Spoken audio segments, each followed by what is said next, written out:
안녕하십니까? 여러분, 야담 주모를 찾아주셔서 대단히 감사합니다. 오늘은 여러분과 함께 특별한 이야기 하나를 나누려 합니다. 제목은 어리석은 중이 부처를 만나다입니다.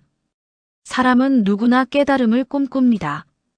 젊은 시절엔 출세와 성공을, 중년엔 행복과 평안을, 그리고 나이 들어서는 진정한 삶의 의미를 찾고자 합니다. 하지만 참으로 아이러니한 것은 그 깨달음이란 것이 우리가 가장 간절히 찾을 때가 아니라 가장 어리석고 무력한 순간에 찾아온다는 사실입니다. 오늘 제가 들려드릴 이야기는 한 젊은 중이 평생을 걸쳐 부처를 찾아 헤매다가 결국 가장 뜻밖의 방식으로 진리를 깨닫게 되는 여정입니다. 이 이야기 속에는 우리 모두의 모습이 담겨 있습니다. 그럼 지금부터 함께 그 여정을 따라가 보시겠습니다. 옛날 지리산 깊은 골짜기에 자리한 작은 암자가 있었습니다. 그곳에 법진이라 불리는 27살의 젊은 중이 살고 있었습니다. 법진은 타고난 성품이 곱고 착했습니다. 어려서 부모를 여의고 절에 맡겨진 그는 스승인 해운 노승의 가르침 아래 자라났습니다. 그런데 이 법진에게는 한 가지 문제가 있었습니다. 세속의 욕심은 없었지만 깨달음에 대한 욕심만큼은 누구보다 강했던 것입니다. 매일 새벽 3시면 어김없이 법당에 앉아 참선을 했습니다. 하루도 빠짐없이 108배를 올렸고 경전을 외우는데도 게을리하지 않았습니다. 하지만 그의 마음속에는 늘 같은 질문이 맴돌았습니다. 왜 나는 아직도 부처를 보지 못하는가? 이렇게 열심히 수행하는데 왜 깨달음은 오지 않는가? 어느 날 새벽 법진은 또다시 참선을 마치고 깊은 한숨을 내쉬었습니다. 그 모습을 지켜보던 해운 스님이 조용히 다가왔습니다. 해운 스님은 올해 80이 넘은 노승이었습니다. 평생을 산중에서 보낸 그의 얼굴에는 깊은 주름이 패여 있었지만 그 눈빛만큼은 맑은 샘물처럼 투명했습니다. 법진아. 예, 스승님. 너는 무엇을 찾고 있느냐? 부처님을 찾고 있습니다. 그러자 해운 스님이 빙글에 미소를 지으며 말했습니다. 부처를 찾는 자는 아직 멀었느니라. 스승님, 그게 무슨 말씀이십니까? 부처님을 찾으려는 것이 어찌 잘못입니까? 우리 수행자가 부처를 찾지 않으면 무엇을 위해 이 고된 수행을 하는 것입니까? 찾으려는 그 마음이 곧 망상이니라. 부처는 찾아서 만나는 것이 아니라 깨달아서 보는 것이니라. 법진은 그 말의 의미를 도무지 이해할 수 없었습니다. 찾는 것이 망상이라니. 그럼 어떻게 해야 한다는 말인가? 그날 밤 법진은 결심했습니다. 좋다.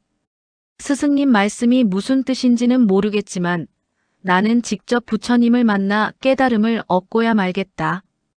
이 산속에만 있어서는 답을 찾을 수 없을 것 같다. 이튿날 새벽 법진은 작은 보따리 하나를 꾸렸습니다. 여벌의 장삼 한 벌과 바리떼 하나, 그리고 목탁이 전부였습니다. 해운 스님은 떠나는 제자를 말리지 않았습니다. 다만 이렇게 말했습니다. 가거라. 내가 찾는 것을 찾으면 다시 돌아오너라. 하지만 기억하거라. 부처는 내가 가장 예상치 못한 곳에서 너를 기다리고 있을 것이다. 법진은 깊이 절을 올리고 산을 내려갔습니다. 법진은 그렇게 전국의 유명한 사찰을 찾아다니기 시작했습니다. 경주의 불국사 양산의 통도사, 순천의 송광사, 해남의 대흥사. 이름만 들어도 알만한 큰 절들을 다 찾아갔습니다. 큰 스님, 부처는 어디 계십니까? 부처는 내 마음속에 있느니라. 그건 답이 아닙니다. 마음속에 있다면 왜 제가 보지 못하는 것입니까? 보려고 하기 때문에 보지 못하는 것이니라. 어느 절에 가도 비슷한 답만 돌아왔습니다. 마음속에 있다. 본래 내가 부처다. 찾지 말고 깨달으라. 법진은 점점 더 답답해졌습니다. 한 달이 지나고 석 달이 지나고 반년이 훌쩍 지났습니다. 법진의 집시는 다 떨어졌고 장삼은 먼지로 뒤덮였습니다. 얼굴은 바람과 햇볕에 까맣게 그을렸고 눈가에는 피로가 가득했습니다. 무엇보다 그의 눈빛이 달라졌습니다. 처음 떠날 때의 그 맑고 간절한 눈빛은 사라지고 대신 조급함과 집착이 자리 잡았습니다. 그는 이제 수행을 하는 것이 아니라 무언가를 찾는 일에만 몰두하고 있었습니다. 새벽 예불도 거르고 참선도 제대로 하지 않았습니다. 오직 부처는 어디 계시는가라는 질문만 되풀이했습니다. 어느새 그는 수행자가 아니라 구도자도 아닌 그저 헤매는 방랑자가 되어 있었습니다. 그러던 어느 초가을 날이었습니다. 법진은 지리산과 덕유산 사이에 한적한 고개를 넘고 있었습니다. 해는 서쪽으로 기울고 가랑비가 부슬부슬 내렸습니다. 그는 지쳐서 더 이상 걸을 수가 없었습니다. 어디서 하룻밤 묵어가야겠구나. 고개 아래로 내려가니 작은 초가집 한 채가 보였습니다. 마당에는 한 노파가 앉아 있었습니다. 허름한 무명옷에 흰 머리를 뒤로 묶은 그 노파는 커다란 광주리에 담긴 쌀을 씻고 있었습니다. 법진이 다가가 합장을 했습니다. 보살님, 하룻밤만 묵어가도 되겠습니까? 그러시게. 스님이 이 먼 길을 어찌 오셨는고? 부처님을 찾아 전국을 돌고 있습니다. 그 말을 들은 노파가 잠시 손을 멈추고 법진을 바라보았습니다. 그 눈빛이 묘하게 깊었습니다. 마치 모든 것을 꿰뚫어보는 듯한. 부처를 찾는다고. 예. 반년째 찾고 있는데 아직 뵙지 못했습니다. 혹시 보살님께서는 부처님을 본 적이 있으십니까? 노파는 빙그레 웃으며 다시 쌀을 씻기 시작했습니다. 그럼 오늘 아침에도 뵈었지. 정말입니까? 어디서 뵙셨습니까? 내 밥상 위에 계셨지. 밥상 위에요? 그게 무슨 말씀이십니까? 노파는 쌀을 씻는 손을 멈추지 않고 말했습니다. 배고픈 자에게는 밥이 부처요. 추운 자에게는 불이 부처다. 목마른 자에게는 물이 부처요. 지친 자에게는 쉼이 부처지. 법진은 잠시 말문이 막혔습니다. 이건 또 무슨 선문답인가? 밥이 부처라니. 보살님, 죄송하지만 그런 비유는 이미 많이 들었습니다. 저는 진짜 부처님을 뵙고 싶습니다. 노파는 고개를 들어 법진을 똑바로 바라보았습니다. 그 눈빛이 갑자기 날카로워졌습니다. 그럼 묻겠네.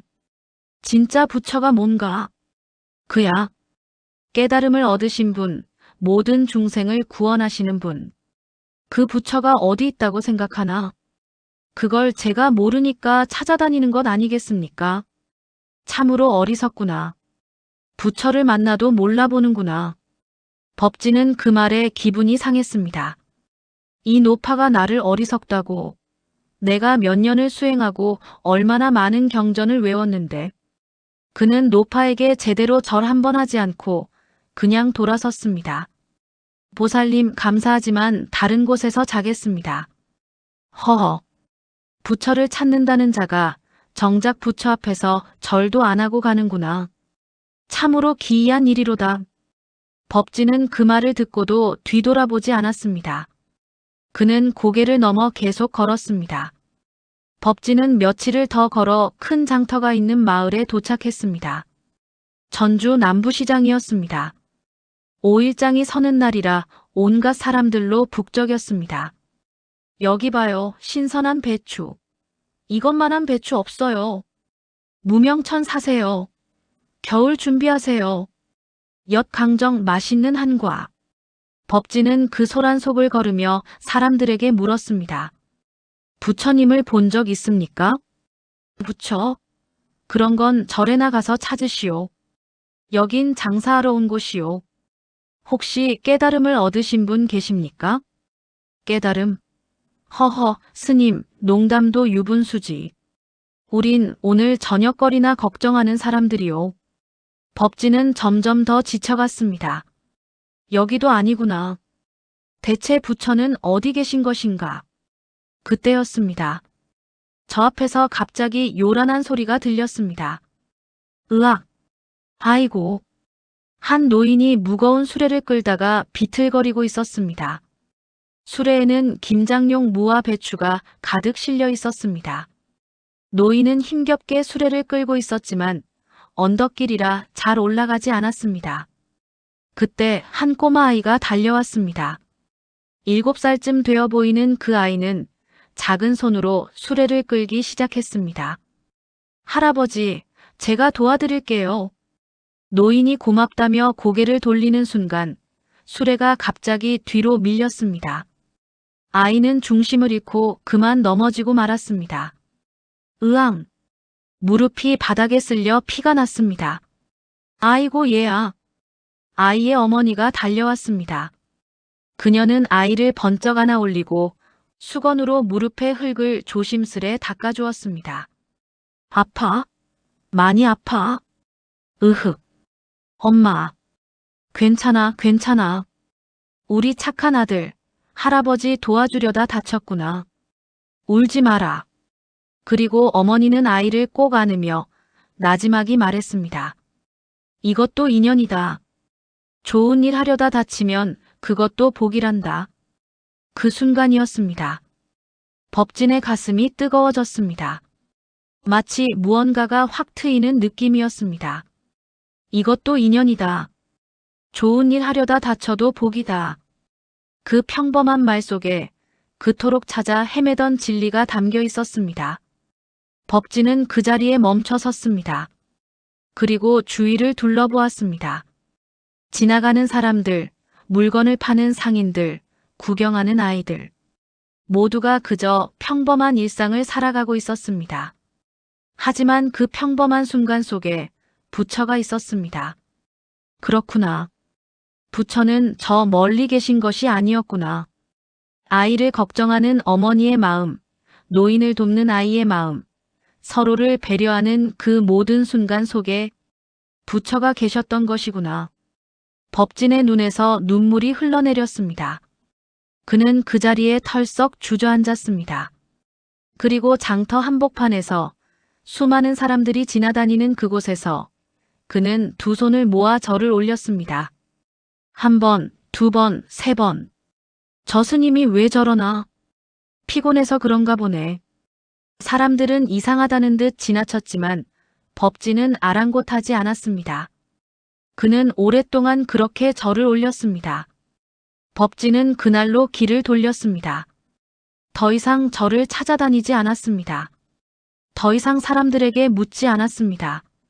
그는 자신이 떠나온 그 산으로 스승이 계신 그 암자로 돌아가기 시작했습니다. 돌아오는 길은 신기하게도 가벼웠습니다. 갈 때는 그토록 무겁고 힘들던 길인데 돌아올 때는 마음이 가벼워서인지 발걸음도 가벼웠습니다. 산과 들의 풍경이 달라 보였습니다. 지나가는 바람 소리, 나뭇잎이 흔들리는 모습, 시냇물이 흐르는 소리. 모든 것이 새롭게 느껴졌습니다. 아, 내가 그동안 눈을 뜨고도 보지 못했구나. 귀를 열고도 듣지 못했구나. 법진은 천천히 걸었습니다. 서두르지 않았습니다. 길가에 핀 작은 들꽃도 보았고 나무 위에서 지저귀는 새소리도 들었습니다. 예전에는 그냥 지나쳤을 것들이 이제는 하나하나가 소중하게 느껴졌습니다. 열흘이 지나 법진은 마침내 자신이 떠나온 그 암자에 도착했습니다. 가을이 깊어져 단풍이 곱게 물들어 있었습니다. 암자 마당에는 해운 스님이 빗자루로 낙엽을 쓸고 계셨습니다. 법진이 다가가 큰 절을 올렸습니다. 스승님 다녀왔습니다. 해운 스님은 빗자루를 세우고 법진을 바라보았습니다. 그 눈빛이 따뜻했습니다. 부처를 찾았느냐? 예, 스승님. 어디서 찾았느냐? 시장에서, 그리고 길에서, 그리고 사람들 속에서 찾았습니다. 해운 스님이 빙그레 웃었습니다. 부처는 어디에 있더냐? 어디에나 계셨습니다. 아니, 어디에도 없었습니다. 그래, 이제야 조금 알았구나. 법진아, 부처는 어디에도 없고 어디에나 있느니라. 찾는 마음을 내려놓을 때 부처는 이미 거기 있느니라. 내가 부처를 보지 못한 것은 내가 보려고 했기 때문이니라. 예, 스승님. 이제 조금 알 것 같습니다. 조금 아는 것으로 만족하지 마라. 이제부터가 진짜 수행이니라. 법진은 다시 한번 깊이 절을 올렸습니다. 그의 눈에서 눈물이 흘러내렸습니다. 하지만 그것은 슬픔의 눈물이 아니었습니다. 깨달음의 눈물이었고 감사의 눈물이었습니다. 그날 이후 법진의 삶은 완전히 달라졌습니다. 겉으로 보기에는 예전과 똑같았습니다. 여전히 새벽 3시에 일어나 참선을 하고 경전을 읽고 예불을 드렸습니다. 하지만 그 의미가 달랐습니다. 예전에는 부처를 보기 위해 참선을 했다면 이제는 지금 이 순간을 느끼기 위해 참선했습니다. 예전에는 깨달음을 얻기 위해 경전을 읽었다면 이제는 그 의미를 음미하기 위해 경전을 읽었습니다. 매일 새벽 법진은 암자 뒤편의 작은 연못가에 앉았습니다. 그는 더 이상 부처를 보려 하지 않았습니다. 그저 바람이 스치는 느낌, 물결이 흔들리는 모습, 새가 지저귀는 소리. 그 모든 것을 있는 그대로 느꼈습니다. 어느 날 새벽 법진이 연못가에 앉아 있을 때 어디선가 스승의 목소리가 들려왔습니다. 어리석음을 인정하는 그 마음, 그것이 곧 깨달음이니라. 법진은 조용히 눈을 감았습니다. 그 순간 연못 위로 아침 해가 떠올랐습니다. 황금빛 햇살이 수면을 비추자 물결의 부처의 형상이 어른거렸습니다. 하지만 법진은 눈을 뜨지 않았습니다. 이제 그는 볼 필요가 없었기 때문입니다. 왜냐하면 부처는 이미 그의 마음속에, 그의 호흡 속에, 그가 앉아있는 바로 그 순간 속에 있었기 때문입니다. 세월이 흘렀습니다. 법진은 이제 중년의 수행자가 되었습니다. 그는 스승 해운의 뒤를 이어 암자를 지키며 찾아오는 이들에게 법문을 해주었습니다. 어느 날 한 젊은 수행자가 찾아왔습니다. 그의 눈빛이 예전의 법진과 똑같았습니다. 간절하지만 조급했습니다. 큰 스님, 저는 부처님을 뵙고 싶습니다. 어디로 가야 부처님을 만날 수 있습니까? 법진은 그 모습을 보며 빙그레 웃었습니다. 마치 거울을 보는 것 같았습니다. 부처를 찾는 자는 아직 멀었느니라. 가거라. 내가 찾는 것을 찾아라. 하지만 기억하거라.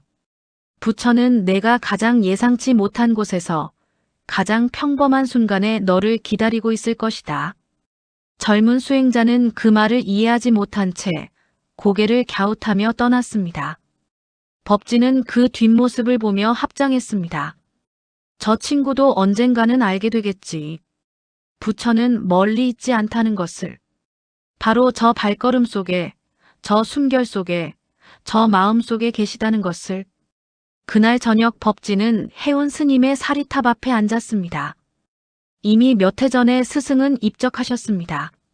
스승님, 제자가 이제야 스승님 말씀을 조금 알 것 같습니다. 부처는 어디에도 없고 어디에나 있다는 것을.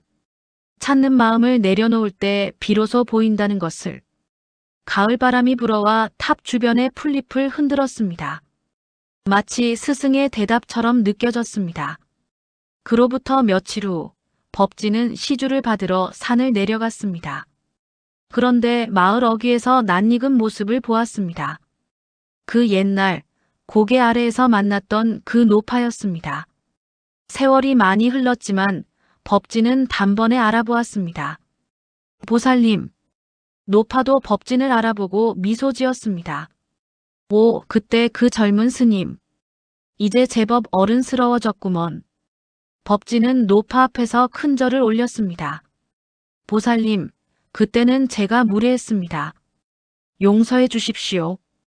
그리고 감사합니다. 허허, 무슨 잘못이 있겠나. 젊은이들은 다 그런 거지. 직접 부딪혀봐야 아는 법이니까.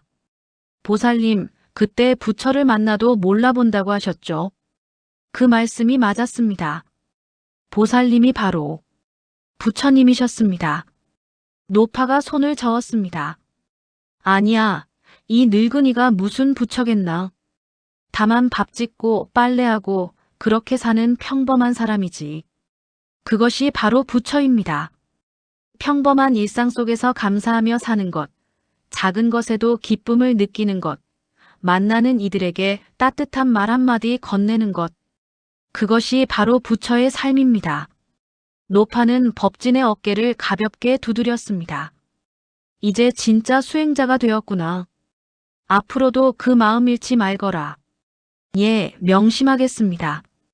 두 사람은 한참을 이야기를 나누었습니다. 부처에 대해서가 아니라 요즘 농사는 어떤지, 날씨는 어떤지, 그런 평범한 이야기들이었습니다. 하지만 그 평범한 대화 속에 깊은 울림이 있었습니다. 여러분, 법진의 이야기가 끝났습니다. 이 이야기가 여러분께 어떻게 다가왔을까요? 사실 이 이야기는 법진만의 이야기가 아닙니다. 우리 모두의 이야기입니다. 우리는 평생을 무언가를 찾아 헤맵니다. 젊을 때는 성공을, 중년에는 행복을, 노년에는 평안을. 하지만 정작 그것들은 멀리 있지 않습니다. 바로 우리 곁에, 우리 일상 속에 있습니다. 아침에 눈을 뜨는 것, 그것이 기적입니다. 따뜻한 밥 한 그릇을 먹을 수 있는 것, 그것이 축복입니다. 사랑하는 가족이 곁에 있는 것, 그것이 행복입니다. 법진은 전국을 돌아다니며 부처를 찾았지만 부처는 그가 매일 보던 스승 곁에 있었고 지나쳤던 노파에게 있었고 시장의 평범한 사람들 속에 있었습니다. 우리도 마찬가지입니다. 우리가 찾는 행복과 평안은 어쩌면 지금 이 순간 여러분이 이 영상을 보고 계신 바로 그 순간에 있을지도 모릅니다. 나이가 들면서 깨닫게 됩니다. 젊을 때는 가지지 못한 것에 집중했지만 나이 들면서는 가진 것에 감사하게 됩니다. 젊을 때는 이루지 못한 꿈을 아쉬워했지만 나이 들면서는 이룬 것들에 만족하게 됩니다. 그것이 바로 나이 들어가는 지혜입니다. 여러분, 오늘 하루 작은 것에 감사해 보시면 어떨까요? 아침에 마신 따뜻한 차 한 잔, 창밖으로 들어오는 햇살, 자녀가 걸어온 안부 전화, 손주가 보여준 웃음. 그 모든 것이 기적이고 그 모든 것 속에 부처가, 행복이, 평안이 있습니다. 법진이 깨달았듯이 우리도 깨달아야 합니다. 찾지 말고 느껴야 한다는 것을, 가지려 하지 말고 감사해야 한다는 것을, 이루려 하지 말고 받아들여야 한다는 것을. 사람들은 종종 깨달음을 먼 곳에서 찾습니다. 하지만 그것은 언제나 우리 안의 고요 속에 숨어 있습니다. 오늘도 어리석은 우리는 자신이 이미 부처임을 잊은 채 부처를 찾아 나섭니다.